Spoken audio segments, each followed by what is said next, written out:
8:43. Damos la bienvenida al economista Marco Flores, experto analista económico, economista Flores. Quisiéramos en esta mañana dar un vistazo con sus conocimientos a la situación de la economía ecuatoriana, cómo se perfilan las cosas.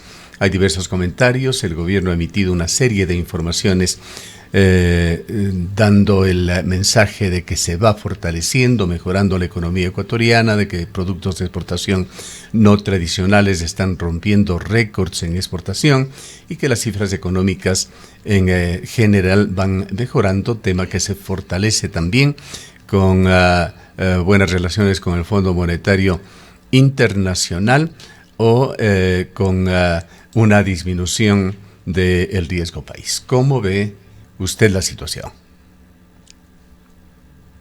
¿Cómo está, Gustavo? Saludos para usted, para Rosana. Bueno, algunas de las cifras que ustedes han leído, no sé cuál es la fuente, pero algunas de esas cifras son incorrectas. Otras también. La situación de la economía ecuatoriana es prácticamente la misma de hace 8 años, ¿no? El modelo no ha cambiado y por lo tanto los resultados no han cambiado. El Ecuador tiene un arropamiento debido a diferentes circunstancias. Una de esas es, como hemos dicho hasta el cansancio todos estos últimos años, es la falta de crecimiento económico sostenido, pero un crecimiento económico suficiente. De manera que si la economía no crece, no hay forma de generar empleo, y peor aún, generar un empleo adecuado. Un segundo punto grave para la economía ecuatoriana es el pago, sin crecimiento económico, es el pago de la deuda pública. Para que la gente tenga una idea, este año el Ecuador tiene que pagar en capital, intereses y otros pasivos. Le estoy leyendo la cifra de la proforma presupuestaria. Tiene que pagar 11.673 millones de dólares, capital, intereses y otros pasivos. Eso es más del 30% del presupuesto general del Estado. Y aquí yo no estoy considerando los 2.000 millones que hay que pagarle a Chevron. Y ese pago a Chevron es de última instancia, de manera de que el Ecuador no tiene forma de librarse de ese pago. Con las autoridades económicas, la ministra de Finanzas debería tratar de negociar con Chevron un pago a plazos, que no es fácil, pero por lo menos intentarlo. A Chevron hay que pagar un poco más de 2.000 millones de dólares. En esta cifra que le acabo de dar, de 11.673, no están los 2.000 millones de dólares a Chevron. Pero ahí tiene usted dos yugos para la economía ecuatoriana. El tercero tiene que ver con algo que viene destruyendo la inversión y viene destruyendo a la propia gente, a las personas, a su entorno, que es la inseguridad brutal que se vive en el Ecuador. El Ecuador es hoy por hoy el país más inseguro del mundo. Le he señalado simplemente tres aspectos. Ya sabe usted y saben ustedes que la destrucción de la inversión pública se debe fundamentalmente al pago de la deuda y a la falta de crecimiento económico. Entonces, si se destruye la inversión pública, se destruyen los servicios públicos, tan simple como eso. La expresión viviente de esa destrucción está en lo que usted puede observar en carreteras, en la falta de obra pública, en lo que sucede en el sector de la salud, en lo que sucede en el sector de la educación, que ni siquiera se puede sacar una cédula o se pueda sacar un pasaporte a tiempo, es decir, como países de menos del cuarto mundo, ¿no? Esto forma un cuadro de conjunto que le atrapa gravemente al Ecuador y le atrapa gravemente a su gente. Pero luego el escaso crecimiento económico que tiene el Ecuador se queda en la punta de la pirámide poblacional, no se filtra a los demás, porque es demasiado frágil, demasiado endeble. Entonces se queda en la gente que tiene más poder económico, más poder político, que está más capacitada, pero no se filtra hacia el grueso de la población, porque como le acabo de decir, es muy endeble y es muy frágil. Y en cuanto al crecimiento económico, aquí vale la pena hacer una aclaración. El gerente del Banco Central hace poco tiempo, con toda la mala fe que tiene para engañarle a la gente, salió y dijo que el Ecuador ha crecido al 3,8%, pero lo que comparó fue el primer semestre del 2025 con el primer semestre del 2024. Pero el primer semestre del 2024 el Ecuador estaba en franca recesión. Entonces es indigno de un profesional que haga una comparación de ese tipo, porque evidentemente está entregando un resultado absolutamente falso. Y al primero que ha engañado es al presidente de la República, porque he escuchado que él repite lo mismo. Cuando la comparación se hace interanual, la comparación es interanual, ese 3.8 que dice Avellán se transforma en 1.9 por objeto del rebote económico, por objeto de que el año pasado estuvimos en recesión, entonces usted está comparando con un año muy malo. El 1.9 significa que ni siquiera hemos recuperado el 2% que perdimos del año pasado. Entonces, se presentan cifras equivocadas. Este es otro de los problemas que existe en el Ecuador. Un equipo en realidad absolutamente improvisado y además que manipula, que distorsiona las cifras, como le estoy señalando. Es realmente, yo jamás he visto en el Banco Central una cosa así como lo que veo ahora con este señor. Por señalarle algunas cosas. Y finalmente, le debo decir algo. Eh, yo pensé que lo había visto todo con quien estuvo antes en el Ministerio de Finanzas, que no era una persona experta en temas económicos, probablemente es experta en otros temas económicos. Pero pensé que había visto todo, pero no. Viene la señora o señorita que está ahora de ministra de Finanzas, y nadie sabe de dónde sale, ¿no? Y presenta una proforma presupuestaria que es una verdadera aberración técnica y que lo que es un papel con cifras que no se la puede cumplir, es decir, que no hay ninguna posibilidad de cumplirla. Bueno, estos son elementos adicionales Bien. que simplemente se añaden a la Economista, crisis, a la situación de la economía y a la situación de la gente, ¿no? Que vamos ustedes de la hecho conocen. a analizar parte de esa proforma presupuestaria, pero quisiera preguntarle antes, en términos generales, ¿cuáles son las principales maniobras del gobierno de Daniela Noboa para mejorar la economía, para tomar control de la economía? ¿Están centradas estas maniobras en los cambios que se persiguen en la legislatura? Pues hay una serie de cambios que han generado, de hecho, enorme polémica en Ecuador, que se han centrado en proyectos económico urgentes que han sido enviados a la Asamblea Nacional. Vamos por el quinto, que empezará a tratarse el día de hoy en la Asamblea. Mire, una de las cosas que hemos visto en este año, que es el rebote económico, es consecuencia de la caída del PIB el año pasado. Yo he explicado en más de una oportunidad que cuando hay una caída del PIB, hay una recesión como la que tuvimos el año pasado, el año siguiente siempre hay un rebote económico autónomo, es decir, aunque usted no haga nada, hay rebote económico.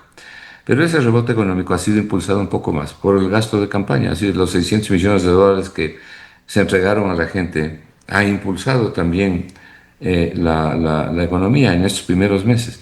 Desgraciadamente, esos son impulsos temporales que se disipan si usted no tiene una inversión sostenida, y el Ecuador no tiene inversión sostenida. Y no me refiero a la inversión internacional, me refiero a la inversión nacional, que en términos reales no es una inversión sostenida. Respecto de los proyectos que el gobierno ha venido presentando, mire, como siempre, no todo es malo ni todo es bueno. Hay cosas que me parece que son positivas algunas, y hay otras que me parece que son muy malas. Probablemente quien se lleve el campeonato de las cosas malas es haberle dado un poder absurdo a la UAPE. Así estuviera a la Madre Teresa de directora de la UAPE. Usted no le puede dar a la UAPE el poder de que embargue, de que suspenda los depósitos, las cuentas de la gente, en un país que se desenvuelve por las revanchas políticas, en un país que carece absolutamente de solidez institucional y Estado de Derecho. Es decir, usted no le puede dejar a la gente tan desprotegida, es decir, abismalmente desprotegida. Y lo que es poderosamente llama la atención es que se alzan muy pocas voces para reclamar algo que es verdaderamente una aberración y un peligro inminente para los ciudadanos, con cualquier gobierno, porque en el Ecuador los problemas se vienen sucediendo desde hace varios años, no son recientes. Algunos se han multiplicado sin duda alguna.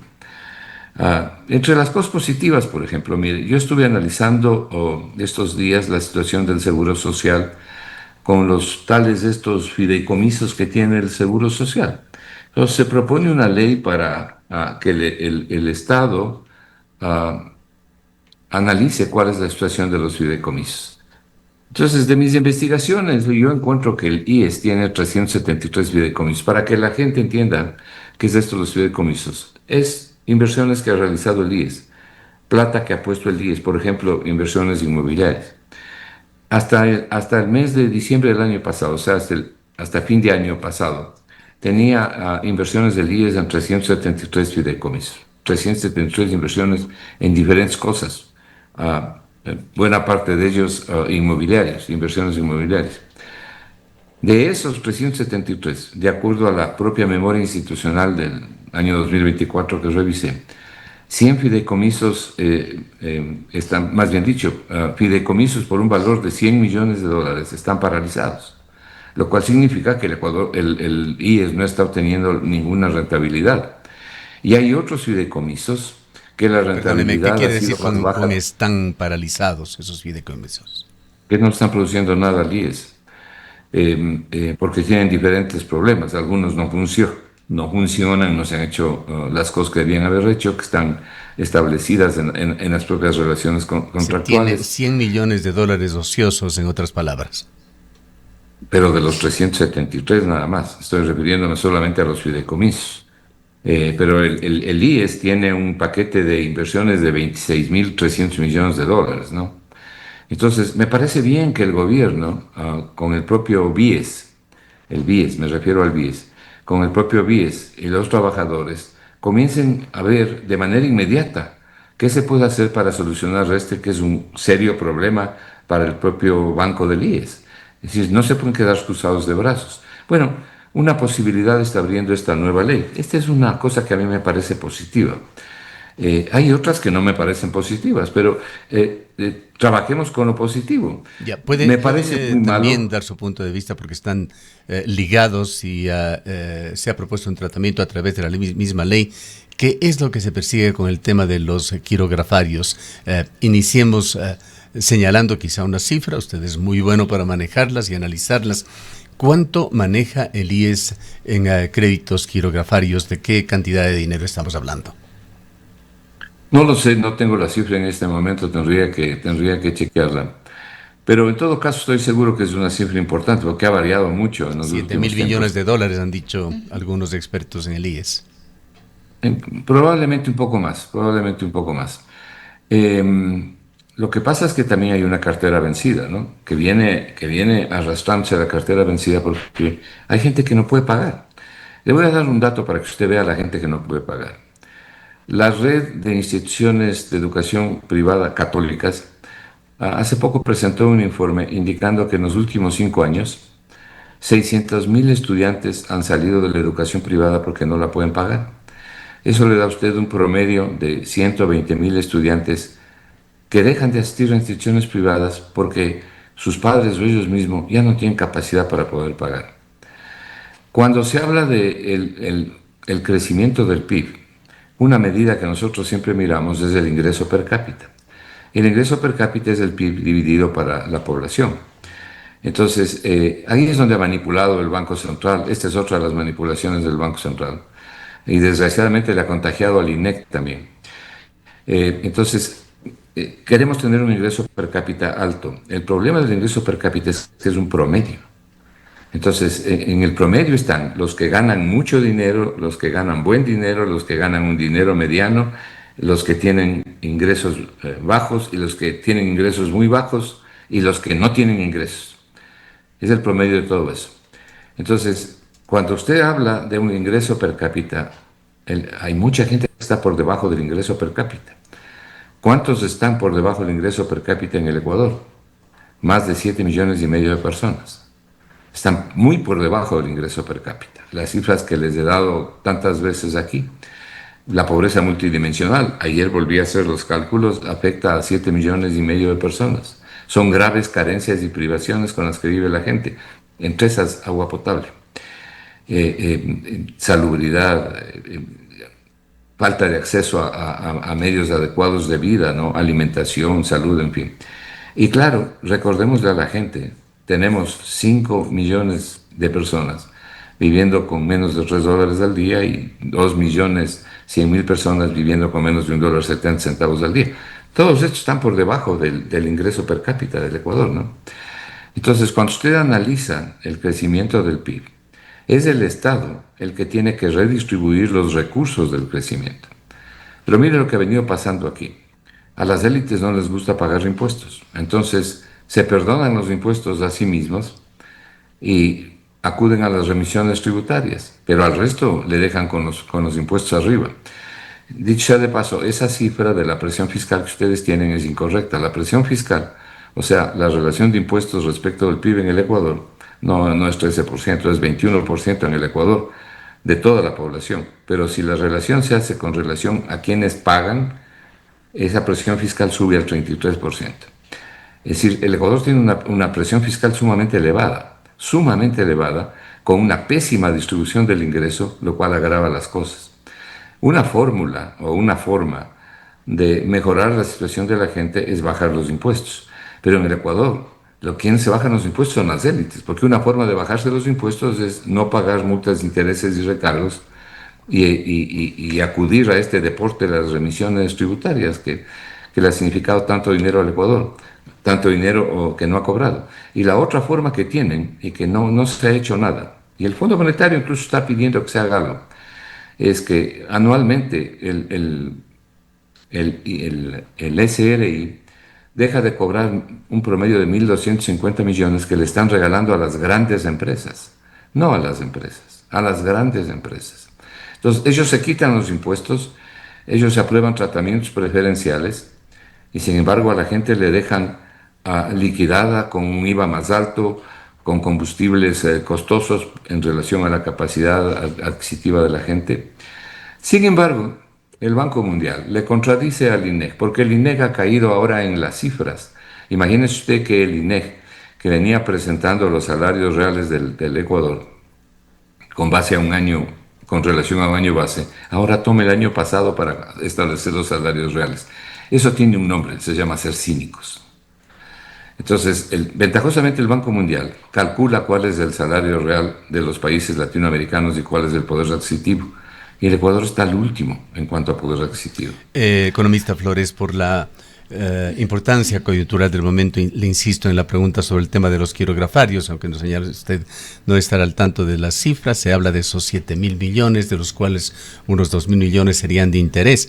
Hay expertos en el IES que la semana pasada, ante la propuesta de este quinto proyecto económico urgente del gobierno, han señalado que el tema de los quirografarios es una de las herramientas financieras, si se lo puede llamar así, más seguras del IES, que es una cartera sin mayores riesgos, es la opinión de ellos, y lo que se propone en este nuevo proyecto económico urgente es que a futuro se abra la posibilidad de que el BIES pueda vender esa cartera a una financiera privada, y los temores que se han generado, las lecturas que se han dado, es que el IES, llámese el gobierno, podría eventualmente vender esa cartera en X cantidad de dinero, adquiriendo liquidez, y esa liquidez podría eventualmente ser utilizada nuevamente para más compra de bonos del Estado. ¿En qué medida comparte usted esa visión, si es que la ha analizado? Sí, eso se ha analizado, porque las cifras varían. Yo sí creo que hay una cartera vencida importante en general en las operaciones del BIES. Terminando esta entrevista voy a revisar las cifras actualizadas, ¿no? Espero que estén actualizadas. Este es uno de los graves problemas de la economía ecuatoriana. Usted entra a las páginas web, por ejemplo, del Ministerio de Finanzas, y el 80% de la página web es información antigua que no sirve para nada, ¿no?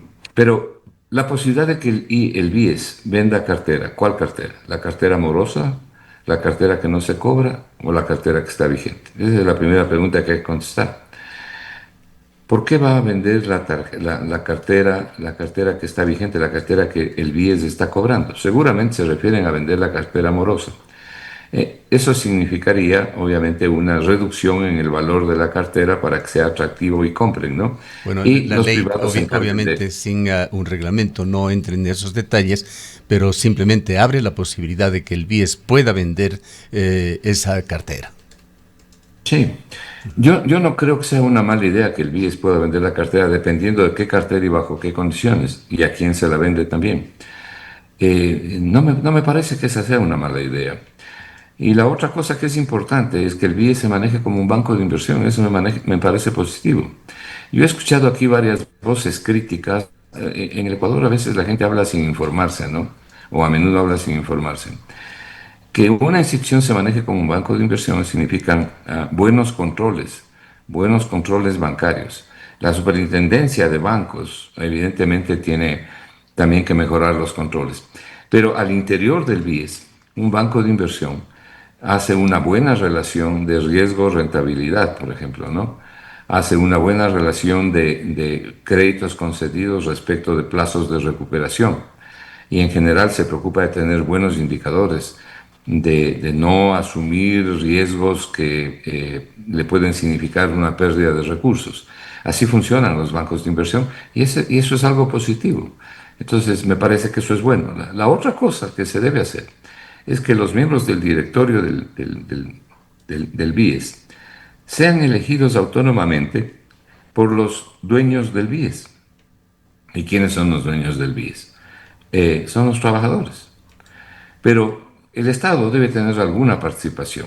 Lo que el Estado no puede hacer lo que le da la gana, nombrar a quien quiere y pedirle plata cuando quiere. Pero debe tener una participación. ¿Por qué? Porque el Estado aporta pues con las pensiones jubilares anualmente. Entonces tiene derecho a tener una participación, lo cual no significa controlar los directorios. Entonces, hay cosas que se pueden hacer que son razonables y que son positivas. Todo depende de que se guarden las proporciones y que se quieran respetar, que alguna vez se quiera respetar aquí la ley en el Ecuador. A este país le sobran leyes. Lo que pasa es que no se las cumple. De manera que hay cosas que sí se pueden mejorar desde el punto de vista de la estructura legal. El resto es gestión, ¿no? Es decir, es buena gestión, es conocimiento, tener los equipos adecuados. Los créditos hipotecarios son créditos que le ayudan a la gente, que sin duda le ayudan a la gente. Por ahí hay otra de las disposiciones que contempla este nuevo proyecto de ley, de devolverle a la gente los recursos que ha ahorrado. Eso me parece que hay que mirarlo con lupa, dependiendo del monto de la devolución, porque lo que se puede hacer Esto, es perdone, descapitalizar las economista, que le vías. interrumpa aquí, esto tiene que ver con la devolución de los fondos complementarios previsionales que han sido cerrados y que de alguna manera Bueno, está administrando el IES. si usted devuelve dineros que está administrando el BIES, lo que digo, hay que tener cuidado es que eso no vaya a afectar la capitalización o vaya a descapitalizar al BIES, es decir, quitarle capital para las actividades que financia el BIES, para los créditos que concede. Entonces, todo depende de lo que haga la Asamblea. Lo que yo he visto es que en los últimos tiempos, como hay una mayoría en la Asamblea, esa es una aplanadora que aprueba las cosas tal como vienen. Pero aquí, por ejemplo, hay necesidad de introducir cambios y no desperdiciar las cosas positivas que tiene el proyecto y sacar las cosas que son negativas, analizarlas, rectificarlas y tratar de tener una buena ley. Lo que no debe pasar es que el BIES, ni el gobierno, ni nadie se quede cruzado de brazos y no haga nada. Porque sí hay que hacer y mucho en instituciones como el BIES y no solamente en instituciones como el BIES. Yo le he insistido a usted, Gustavo, que hay que regular de mejor manera los recursos que se entregan a los municipios. Mire, en esta proforma del año 2025 que se ha presentado, se plantea que se les va a entregar en este año 3.500 millones de dólares. El año pasado fueron 3.000 millones. Claro, se les entrega remiendos de a pedazos, se les entrega parte en bonos, parte en dinero, se les transfiere. En este año, en todo caso, se planifica 3.500 millones. Muy bien. Pero lo que yo no estoy de acuerdo es que esto se entregue sin beneficio de inventario. Hay que exigirles a los municipios y a los consejos provinciales que cumplan con determinadas normas. Hay indicadores de cumplimiento, de eficiencia, la relación de gasto corriente respecto a los ingresos, cuál es la relación de las inversiones respecto a los ingresos. Mire la diferencia abismal que existe entre lo que el municipio de Guayaquil dedica a la inversión y lo que dedica el municipio de Quito. El municipio de Guayaquil aproximadamente dedica al gasto corriente un 15, 16, 18%. Y aquí en el municipio de Quito dedica como el 40 y pico por ciento. Hace poco presenté un artículo sobre eso, con las cifras de estas mismas instituciones. Entonces, si usted les entrega la plata, así nomás, porque la ley dice, yo creo que no se le está ayudando a la gente. ¿Y en dónde Hay quedan que los exigirles un controles, rendimiento de cuentas. economista Flores? ¿Cómo cumple con su función el Ministerio de Economía y Finanzas, más allá de auditorías y fiscalizaciones a las cuales sí están sujetos los GATS? A ver, hay varias cosas que se pueden hacer. Los indicadores de cumplimiento los pueden desarrollar los técnicos del Banco Central y los técnicos del Banco del Estado. Y antes de efectuar los desembolsos, usted tiene que pedir a los indicadores de cumplimiento, como hacen los multilaterales, ¿no? Antes de desembolsarle para tal o cual proyecto, en el caso de ellos, le piden indicadores de cumplimiento. Lo del Fondo Monetario es un poco más complicado, porque ellos se meten a gobernar la economía de los países y a poner su política económica como la política económica de los países. Pero los indicadores de cumplimiento significa exigirles una buena gestión. No puede, probablemente en los municipios muy pequeños, que no tienen personal técnico adecuado, incluso en los medianos, el Banco del Estado. Yo me acuerdo, cuando yo fui gerente del Banco del Estado, eh, el Banco del Estado les ayudaba a desarrollar los proyectos, porque no tenían el personal técnico adecuado en los pequeños municipios y se hacían buenos proyectos. Algún momento yo le decía a usted, el Ecuador puede dar 3 veces la vuelta al mundo con el financiamiento de aceras y bordillos. ¿Sabe por qué? Porque ahí están los mayores sobreprecios. Entonces, el tema sustantivo aquí es tener un buen ejercicio municipal, un buen ejercicio provincial con las prefecturas de verdadera ayuda a la gente y que haya un cumplimiento del uso de los recursos, que sean mucho mejor usados los recursos, mucho mejor invertidos. El Estado no puede cruzarse de brazos, sobre eso no se ha hecho nada, Economista ¿no? Flores, el tiempo se nos va volviendo corto. Quisiera sobre otro aspecto, otra faceta del presupuesto general del Estado, hablar sobre esos 6.600 millones de dólares que considera este presupuesto como ingreso de capital, de los cuales ha llamado la atención que unos 4.700 millones de dólares vienen como anticipos previstos a recibir en el año 2025, año del cual quedan ¿cuántos meses? Cuatro meses. Estos 4.000 y pico de millones de dólares están justificados en procesos de licitación, adjudicación de bloques hidrocarburíferos en el suroriente ecuatoriano y proyectos mineros que sabemos de antemano no se van a dar o se darán de una manera absolutamente parcial. Bueno, ni siquiera proyectos mineros, son básicamente hidrocarburos, los casi 4.700 millones. Lo grave, primero, son ingresos temporales, ¿no? La señora ministra de Finanzas debe entender son ingresos temporales, que aunque los hubieran, se los utiliza y se acaban y ya no hay más. Pero ella está poniendo 4.700 millones como ingresos de capital, sin ninguna base. Esos ingresos no existen, no existen. Y yo dudo mucho que vayan a existir, por lo menos en esa proporción de 4.700 millones, porque efectivamente faltan 4 meses a que termine el año. Y son los ingresos, más bien dicho, ¿de dónde viene ese dinero? Serían los anticipos que los concesionarios le entregarían, los concesionarios de qué? De los bloques petroleros, del oleoducto, le entregarían al Ecuador. Y entonces el Ecuador haría caja por 4.700 millones. Y esta gente asume que así va a ser y de que entonces lo ponen en el presupuesto como ingresos de capital. Como ingresos de capital. No hay esos ingresos. Entonces, lo que no se consiga, primero asumiendo de que puedan nomás entregar los bloques petroleros y la gente no reclame, la gente no proteste. Es decir, si la gente no protesta y la gente le parece que está bien, primero, y entregan los bloques petroleros o entregan el oleoducto a privados, es decir, los concesionan, me parece muy difícil que tengan el tiempo para poder recibir ese dinero faltando 4 meses, pero están constando en el presupuesto como ingresos. ¿Esto qué quiere decir? Que si usted no tiene los 4.700 millones, lo que está haciendo es ampliando el déficit. Lo propio Un ocurre con el déficit que sector de la además salud. es enorme. Me parece que el déficit fiscal previsto está en unos 4.500 millones adicionales. Está en 5.600. Pero le voy a hacer una previsión.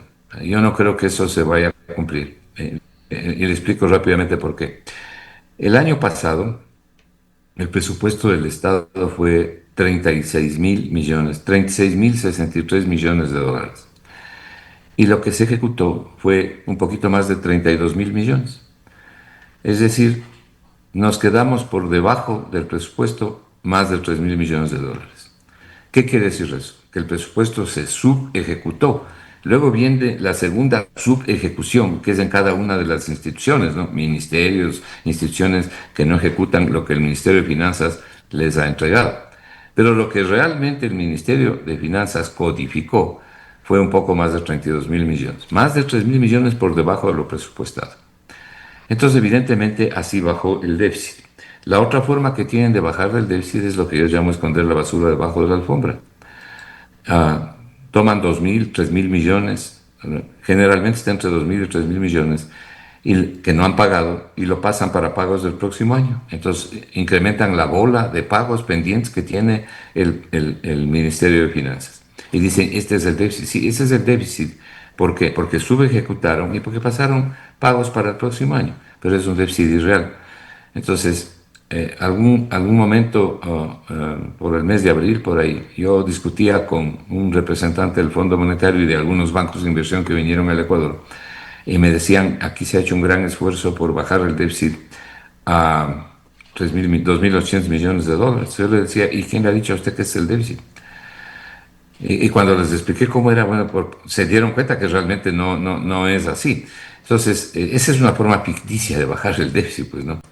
Subejecutar el presupuesto. Entonces, cuando usted pone el incremento que están poniendo en salud, sobre todo en salud, en educación también, pero el incremento que están poniendo en salud, que es un incremento de 85%, un incremento de 85%, es obvio que no van a cumplir, porque no tienen con qué cumplir. O sea, no hay el ¿Cómo dinero. concluiría, economista Flores? Desgraciadamente estamos ya sobre el tiempo y estamos en sala con otro invitado, pero ¿cómo concluiría usted en cuanto a ese presupuesto? Ya hizo un juicio de valor anteriormente, pero ¿qué tan buen referente es ese presupuesto en cuanto a lo que va a suceder con las finanzas fiscales en lo que queda del 2025? Las finanzas fiscales van a ser más o menos las mismas que hemos tenido en los últimos tiempos, ¿no? Por las razones que ya hemos analizado. ¿Qué juicio puedo hacer de este presupuesto del Estado? Que es un presupuesto irreal, que es un presupuesto irreal, por decirlo muy católicamente, muy piadosamente, de difícil cumplimiento, por no decir de imposible cumplimiento, porque se lo ha incrementado. Mire, pero si el año pasado no se pudieron cumplir los 36.000 millones, sino menos de 33.000, ahora la proforma es de 40.900 millones de dólares. Hasta en los primeros 6 meses del año, Gustavo, el Ministerio de Finanzas ha ha egresado, son cifras del Ministerio de Finanzas. En los primeros 6 meses de este año, el Ministerio de Finanzas ha entregado 13.000 millones. Dígame una cosa, ¿de dónde van a salir los otros 27.000 millones que debería haber entregado desde el 30 de junio, que debe entregar desde el 30 de junio hasta el 31 de diciembre? No tiene el Ecuador esos recursos. Y el financiamiento que necesita el presupuesto del Estado, o que tiene el presupuesto del Estado, interno y externo, es bastante inferior a ese valor. Entonces, no tiene, sumados a los ingresos propios del presupuesto. Entonces, quedan dos opciones. Se aumenta el déficit y usted aparece con un déficit más alto, o subejecuta el presupuesto del Estado para no aparecer con un déficit más alto, no cumple lo que usted está diciendo que es el presupuesto, eso es subejecutar, manda 2.000 millones a la bola, deja de pagar los 1.800 millones, que es lo que debía haber pagado a las instituciones públicas a quienes les debitó, porque tiene un saldo de 2.800 millones de dólares, les deja de pagar. Entonces, en general, hace una fuerte subejecución del presupuesto para cumplir con un déficit que no sea superior al 5%, que yo creo que sería inferior, pero a costa de la subejecución. Es decir, aquí estamos financiando lo que le falta al presupuesto con atrasos, con déficit y con subejecución. Gracias. Entonces, es un presupuesto irreal. Muchísimas gracias por su presencia en esta mañana y las importantes informaciones y comentarios. Han escuchado al economista Marco Flores, experto económico. Son las 8:07 minutos.